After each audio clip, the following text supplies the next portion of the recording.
संस्कृतस्य समाराधकाः संस्कृतस्य च अभ्युदयाय संकल्पित मानसाः प्रिया दर्शकाः सादरम् अभिनन्दनम्। नमस्करोमि अहं नीतीश भारद्वाजः। अभिवादये अहं ऋचा अपि सर्वदा संस्कृतं मातुः सेवायै संलग्नान् सकलान् जनान्। नीतीश गणितं, ज्योतिषं, काव्यशास्त्रम्, आयुर्वेदः, अर्थशास्त्रं, राजनीतिशास्त्रं नाम ज्ञान विज्ञानात्मकानि सर्वाणि तत्त्वानि एव संस्कृत भाषायां ननु समुपलभ्यन्ते। सत्यम्, एतत् समेत्य दैवी भाषा एषा संस्कृत भाषा सुख्याता अस्ति सूक्ति समलंकृतानां सुभाषितानां कृते अपि। तत्र तु यथा वाक् तथा हि कर्म किंवा कदाचित् यथा कर्म तथा हि प्रतिकर्म इत्यपि शिक्ष्यते। आम्, तर्हि आरभामहे वार्तावल्याः एतमङ्कम् एतद्भावख्यापकेन एव सुभाषितेन।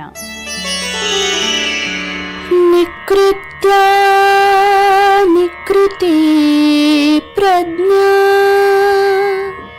हन्तव्या इति निश्चयः नहि नैकृतिकं हत्वा निकृत्या पापमुच्यते।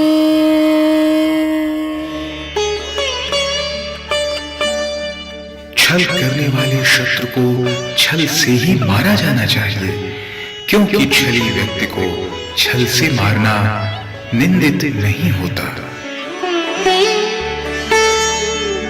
A deceptive enemy must be dealt with deception only, as the act of killing the vile will never be criticized.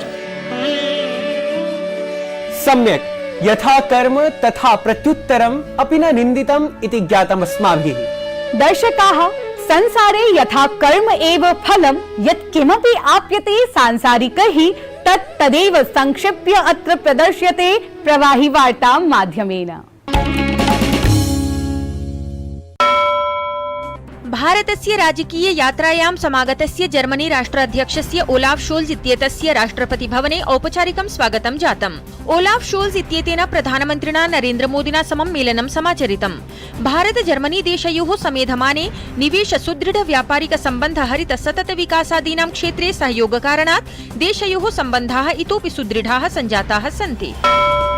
राष्ट्रपतिपदासीना Draupadi मुर्मुः संगीत नाटक अकादमी पुरस्कारैः विभिन्नविध कौशल समन्वितान् कलासाधकान् नवदिल्ल्यां सम्मानितवती। 19-20-20-20-21 वर्षेभ्यः विभिन्न श्रेणीक्रमे अत्र 28-उत्तरैकशतं कलाकाराः सम्मानितं गताः। खजुराहो स्थले G20 इत्येतस्य संस्कृतिकारी समूहस्य मन्त्रणा सम्पन्ना। G20 देशेभ्यः समागतेन प्रतिनिधिमण्डलेन न केवलं खजुराहो स्थितानि मन्दिराणि एव अवलोकितानि, प्रत्युत हुनर हाट इत्याख्ये नैपुण्य हट्टके भारतस्य पारम्परिक संस्कृतिगत हस्तकला हस्तवेमादीनि अपि नयनगोचरीकृतानि। भारत सिंगापुरयोः मध्ये UPI इत्येतेन माध्यमेन आंकिकीयादान प्रदानं समारब्धम्। प्रधानमन्त्रिणः मोदिनः अथ सिंगापुरस्य प्रधानमन्त्रिणः ली सिएन लूंग इत्येतस्य उपस्थित्यां भारतीय रिजर्व बैंक इत्यस्य अध्यक्षः अथ मॉनिटरी अथॉरिटी ऑफ सिंगापुर इत्येतस्य वित्त प्रबन्ध निदेशकः च देशद्वयीय सीमपारं प्रथमं तावत् धनादान प्रदानं समाचरितवन्तौ। लद्दाखस्य पैंगोंग सरोवरं निकषा हाफ मैराथन इत्येतत् दौर्यात्मकं धावनम् आयोजितं गतम्। ऋणात्मके 20 डिग्री सेल्सियस् परिमिते तापमाने धावकाः हिमाच्छादित भूमौ धावितवन्तः। एषा धावनक्रीडा गिनीज वर्ल्ड रिकॉर्ड इत्यत्र समङ्किता। एषा धावनक्रीडा जगतः सर्वाधिकोच्च हिमाच्छन्ने सरोवरे आयोजिता क्रीडा आसीत्।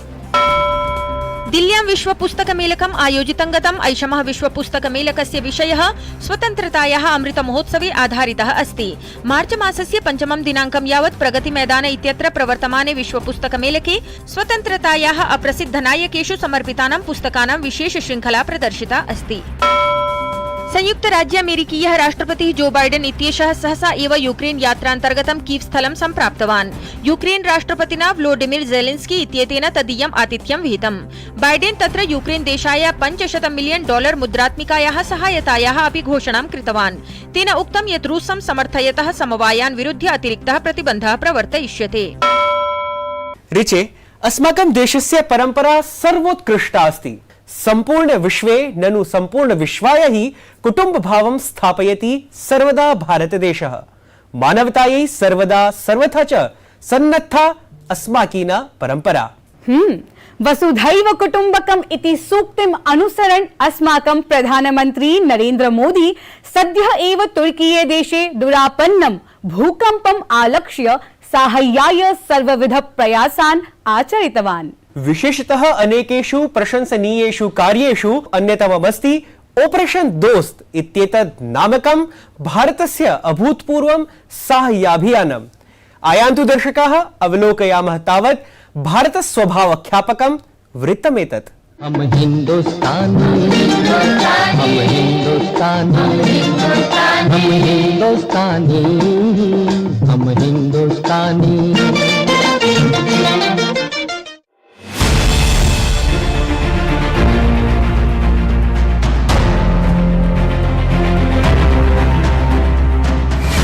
तुर्की सीरिया देशयोः यदा भूकम्पः समनुभूतः तदानीं सकलविश्वात् सहायता समाश्वासनमपि तुर्कीये देशाय समागतम्।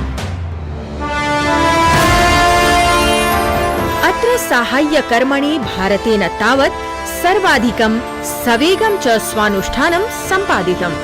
भारतेन यादृशी मानवीय सहायता प्रदत्ता तत् सकलैः अपि अनुशंसिता। भारतेन एतदभियानम् ऑपरेशन दोस्त इति नाम्ना प्रचालितम्। अभियानस्य अन्तर्गतं भूकम्प दुष्प्रभाविते तुर्कीये देशे सहायताभियानस्य सफलतया सञ्चालनाय भारतपक्षतः पटुसैन्यसमूहः अथ राष्ट्रियापत् प्रतीकार मोचनबलं च सम्प्रेषितम्। अभियानस्य साफल्येन सञ्चालनानन्तरं राष्ट्रियापत् प्रतीकार मोचनबलसमूहः अथ सेनासमूहः स्वदेशं प्रत्यावर्तितौ।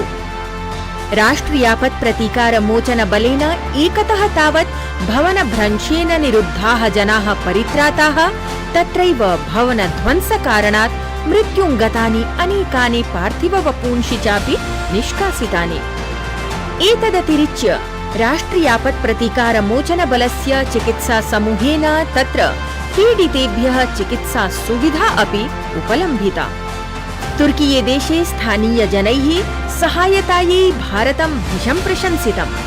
प्रधानमन्त्री नरेंद्र मोदी तुर्कीये देशे ऑपरेशन दोस्त इत्यभियाने सम्मिलितेन राष्ट्रियापत् प्रतीकार मोचनबलेन अथ तत्र गतैः भारतीय साहाय्यदलस्य अन्यैः संघटनैः समं संवादं समाचरितवान्।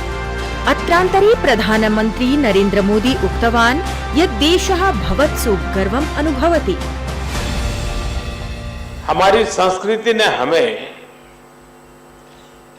वसुधैव कुटुंबकम की सीख दी है और ये मंत्र जिस श्लोक से निकले हैं वो बहुत ही प्रेरक है। अयम निज परोवेति गणना लघु चेतसाम उदार चरिता नाम तू वसुधैव कुटुंबकम। अर्थात बड़े हृदय वाले लोग अपने पराये की गणना नहीं करते। उदार चरित्र वालों के लिए पूरी पृथ्वी ही अपना परिवार होती है। तुर्कीये सीरिया देशयोः सत्यां प्रतिकूल स्थित्यामपि भारतीय साहाय्यदलेन महता परिश्रमेण सर्वं यथाशक्यं सम्पादितम्। सहायता कार्येषु भारतीय महिला सहायता कर्मिण्यः तावत् सविशेषं सहभागितां समाचरितवत्यः। सेनायाः चिकित्सादलेन तत्र 30 सुविधायुताः अस्थायि चिकित्सालयाः अपि स्थापिताः। तदीय निष्ठापरं कार्यजातं भृशं प्रशंसितं गतम्। ततः प्रत्यावर्तन समये तु जनाः नूनं भावभरिताः अपि दृष्टिंगताः एव। लोगों ने तालियां तो बहुत सुनी जब एयरपोर्ट से हम अपने जहाज की तरफ बढ़ रहे थे।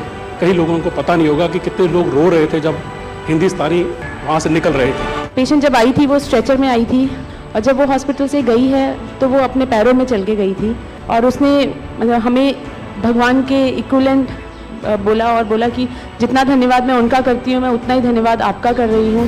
स्थलसेना प्रमुखः मनोज पाण्डेयः नवदिल्ल्याम् एतस्य चिकित्सादलस्य पैराफील्ड इत्येतत् समूहस्य विशिष्टैः 6 सदस्यैः समं मेलनं समाचर्य तदीयकार्यं प्रशंसितवान्।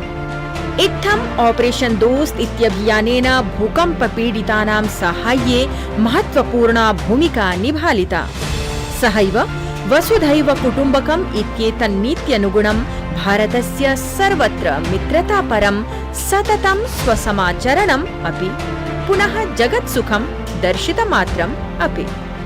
वार्तावली वृत्तं डीडी न्यूज़। हम हिंदुस्तानी, हम हिंदुस्तानी, हम हिंदुस्तानी, हम हिंदुस्तानी। अस्माकं प्रधानमन्त्रिणः संरक्षणे अस्मदीय राष्ट्रं पुनरपि मानवतायाः अप्रतिमम् उदाहरणं सिद्धम्। वसुधैव कुटुम्बकं पुनरपि सार्थकम् इति मन्ये। नूनं श्लाघनीयः एषः प्रयासः। प्रियदर्शकाः, अधुना क्रमः अस्ति तृतीया प्रभागस्य। कः अस्ति अद्यतन संवादातिथिः इति ज्ञापयतु ऋचे। आम्, तृतीया प्रभागान्तर्गतम् अद्य संवादक्रमं प्रवर्धयितुम् अद्य उपस्थितः अस्ति संस्कृतानुरागी साहित्य चलच्चित्र समीक्षकः अनन्तः विजयवर्यः। तर्हि प्रस्तुमः मनोरञ्जकं ज्ञानवर्धकं च एतत् विशेष साक्षात्कारम्।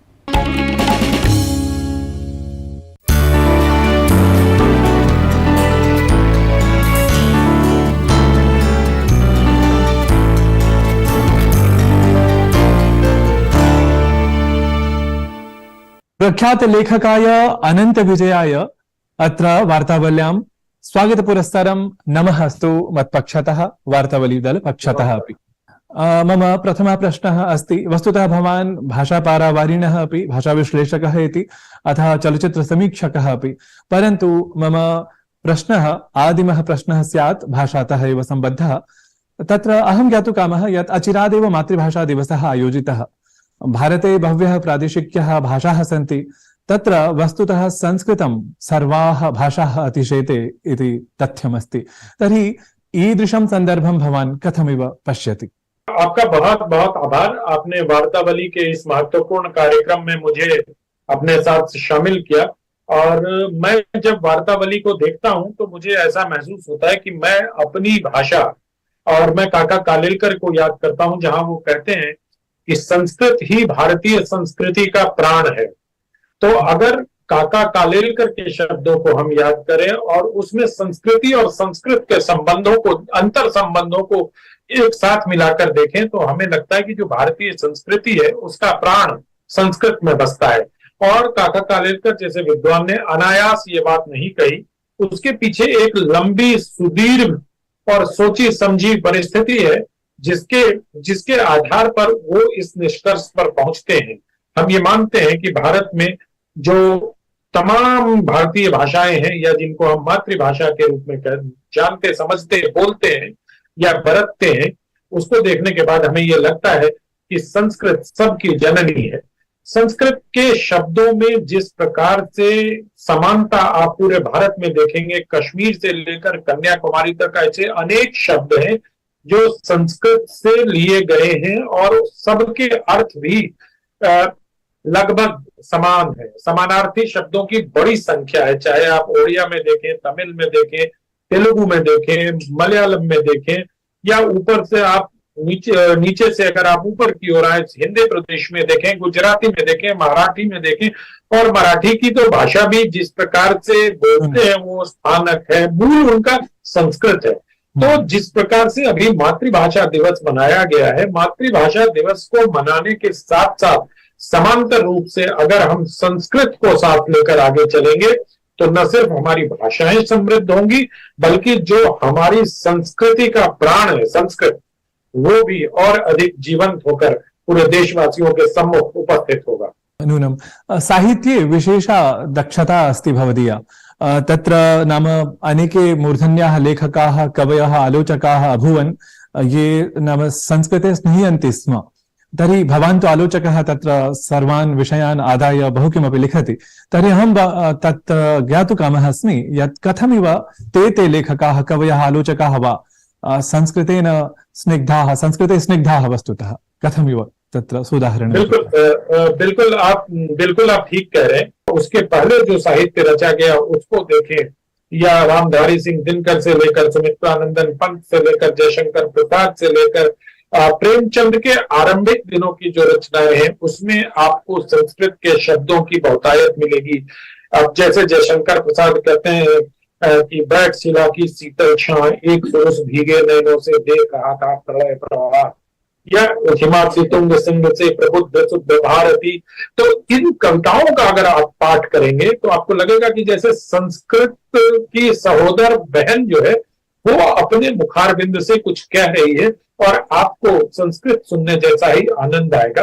बाद के दिनों में ऐसा हुआ कि संस्कृत धीरे धीरे हमारे संस्कृत का सिरा हमारे हाथ से छूटता गया और हम आधुनिक होने के नाम पर परंपरा को छोड़ते गए, जबकि हमारे ग्रंथों में, हमारे संस्कृति में परंपरा का अर्थ आगे बढ़ने को कहा जाता है। अगर हम अपने आप को पारंपरिक कहते हैं तो इसका अर्थ होता है कि आप आगे बढ़ने वाले व्यक्ति हैं, प्रगतिशील व्यक्ति है। लेकिन शब्दों के अर्थ विदेशी विद्वानों के प्रभाव में या उनकी परिभाषाओं के प्रभाव में जो किया गया उसने हमारे देश की भाषा को, हमारे देश की प्राण, जो संस्कृति की प्राण संस्कृत है, उसको थोड़ा नुकसान पहुंचाया। लेकिन फिल्मों में बहुत सारी चीजें आगे जब आप और बातचीत करेंगे तो हम उस बारे में आपसे बात करेंगे और आपको बताएंगे कि किस प्रकार फिल्मों में, कई टीवी सीरियल में कई सारे लोगों ने संस्कृत की शब्दावली को जस के तक उठाया और उसको जीवंत किया। हाँ, यथा भवता उक्तमेव यत् दूरदर्शनादिषु संस्कृत शब्दावली प्रयुक्ता। तावत् मया एकः आलेखः दृष्टः आसीत् यद् भवद्विलिखितः, नाम तत्र सामाजिकान्तर्जालपटलेषु अपि बहु प्रसिद्धः। कथमिव तत्र भाषायाः प्रयोगः जातः महाभारतस्य नाम प्रदर्शनक्रमे। तत्र एतस्मिन् विषये अस्मादृशाः जनाः बहु अधिकं न जानन्ति, तर्हि कृपया एतस्मिन् विषये साङ्गोपाङ्गं किञ्चित् विवृणोतु भवान्। हाँ, तो जो आप कह रहे हैं कि दूरदर्शन पर जब महाभारत सीरियल की चर्चा हुई थी और मैंने उसको देखा था, तो जिस प्रकार से महाभारत में भ्राताश्री, तातश्री या जिस तरह से संस्कृत के संबोधन को उठाकर और उस समय के शब्दों को पिरोया गया था, उसके लिए मैं आपके कार्यक्रम के माध्यम से आचार्य पंडित नरेंद्र शर्मा जी को याद करना चाहूंगा। पंडित नरेंद्र शर्मा महाभारत के संवाद लेखन की टीम के मार्गदर्शक थे। बहुत कम लोगों को ये जानकारी मिलती है। बहुत सारे लोग ये कहते हैं कि राही मासूम रजा साहब ने वो संवाद लिखे थे, लेकिन जरूर राही मासूम रजा साहब ने वो संवाद लिखे थे, लेकिन उसको महाभारत कालीन भाषा और संस्कृति और संस्कृत को लाने वाले पंडित नरेंद्र शर्मा थे। पंडित नरेंद्र शर्मा का एक गीत आपको याद होगा, ज्योति कलश छलके। इस ज्योति कलश छलके को अगर आप पूरा उस गीत के बोल को पूरा देखेंगे तो आपको उसमें कहीं भी भारतीय भाषा अर्थात जो सबसे प्राचीनतम भाषा है संस्कृत, उसके बहुत नजदीक और बहुत करीब आपको दिखाई देता है। तो उसी प्रकार से जब रामानंद सागर ने रामायण सीरियल बनाया तो उसकी भी भाषा, चाहे परशुराम लक्ष्मण संवाद में आप देखें, चाहे राम सीता संवाद में देखें, या रावण मेघनाथ संवाद में देखें, या वध करने के बाद श्री राम की भाषा देखें, तो आपको ऐसा प्रतीत होगा कि वो भाषा हमारी अपनी संस्कृत से निकली हुई भाषा है। और संस्कृत का जो हिंदी, संस्कृत से जो एक शाखा हिंदी की निकलती है, उसी भाषा में उसको उपयोग किया गया है। तो मैं ये चाहता था कि हमारी पीढ़ी या हमारे बाद की जो युवा पीढ़ी है उनको ये पता रहे कि महाभारत की भाषा हमारी वही है। उस काल में संस्कृत ही बोली जाती थी और संस्कृत को अगर आप देखें तो बहुत ही वैज्ञानिक भाषा एक तरीके से कहा जाता है। संस्कृत को विदेश के विभिन्न विश्वविद्यालयों में इसको माना जाता है। संस्कृत को लेकर जो कंप्यूटर के सॉफ्टवेयर की लैंग्वेज होती है उसके भी बहुत करीब इसको माना जाता है। तो संस्कृत को लेकर एक मिथक ऐसा गढ़ा गया कि ये बहुत कठिन भाषा है, जबकि संस्कृत, जैसे मैं आपको देखता हूं, आप जिस प्रकार धारा प्रवाह संस्कृत बोल रहे हैं या वार्तावली के कार्यक्रम में जिस प्रकार संस्कृत के विद्वान आते हैं, तो हमें यही लगता है कि अगर काश राष्ट्रीय शिक्षा नीति में और शिक्षा में हमें संस्कृत का उपयोग बढ़ाया जाए तो न सिर्फ हम वैज्ञानिक बल्कि अपने पौराणिक ग्रंथों के और पास जा पाएंगे। और इसमें सिनेमा और सीरियल का और वेब सीरीज का, आप जैसे जो दूरदर्शन पर बैठे लोग कार्यक्रम चलाते हैं, इनका बहुत बड़ा योगदान हो सकता है।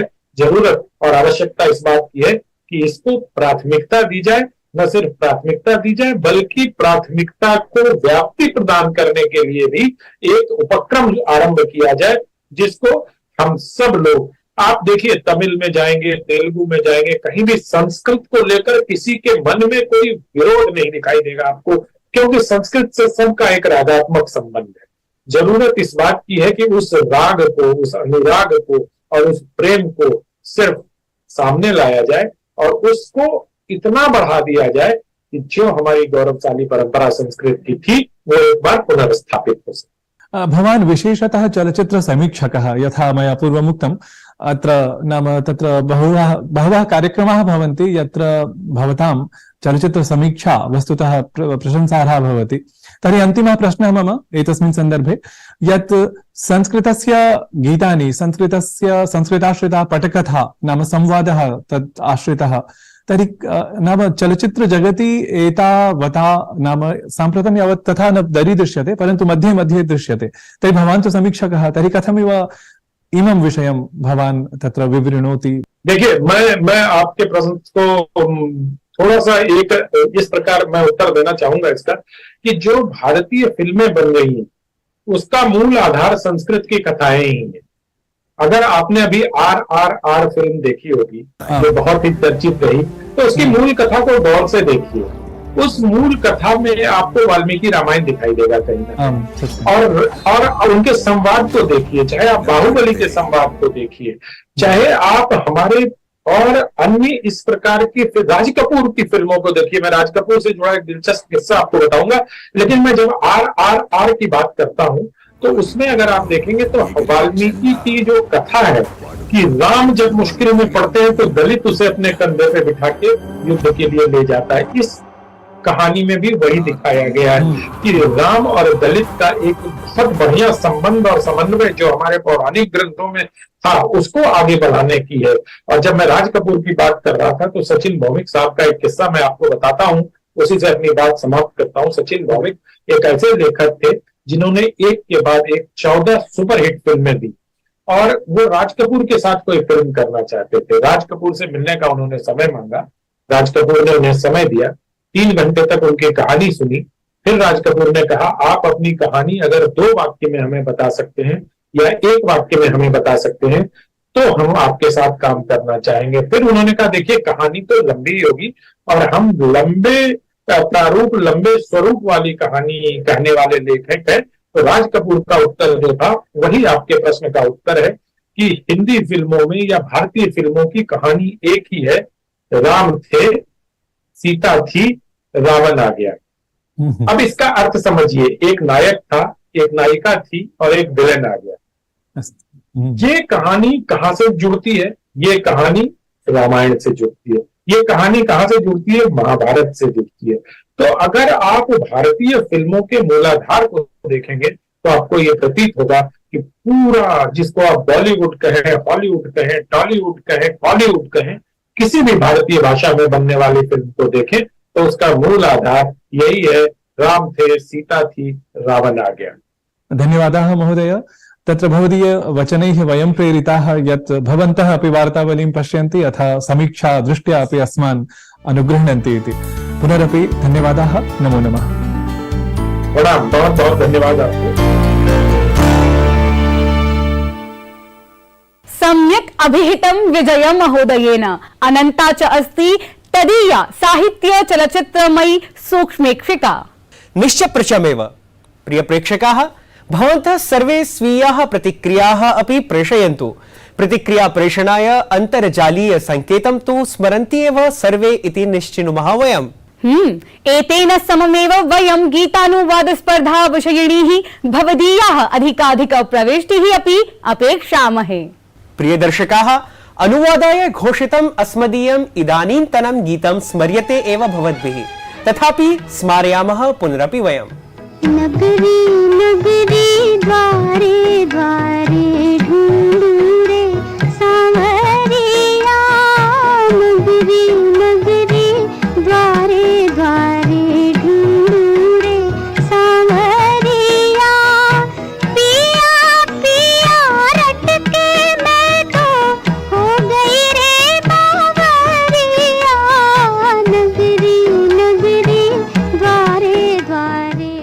दर्शकाः, गीतस्य अस्य मौलिकानुवाद प्रेषणाय अन्तिमतिथिः अस्ति एतस्य मासस्य 27 दिनाङ्कः।